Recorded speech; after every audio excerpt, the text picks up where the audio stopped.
Marco, in the world of wearables and the biometrics today, where do you see the most dangerous hype in this space? I think some of the issues I see come from the fact that originally we set out to try to measure some things from the body that could be useful. And then along the way, we kind of stopped doing that. If you look at what most wearables are measuring today, they're measuring the exact same thing that we were measuring 10, 15 years ago. And everything else is estimated from parameters that are somewhat linked to what we'd like to measure, but we are not measuring.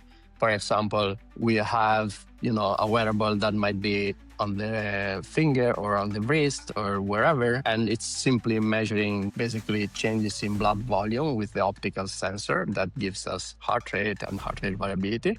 And we could say that is measured, but then from that, we derive all sorts of things that we cannot really measure with that device, right? It's going to be sleep stages, it's going to be our readiness or recovery or our biological age, all sorts of things that are eventually made up from parameters that are somewhat linked to what we'd like to look at while we are not looking at those things. So on my end, I would have liked trajectory in which wearables maybe were going to add more hardware, sensors that could measure other things on our body, as opposed to maintaining those same sensors that we had 10, 15 years ago, and then basically trying to make up a lot of other things in software in a way that eventually I think is not serving us so well.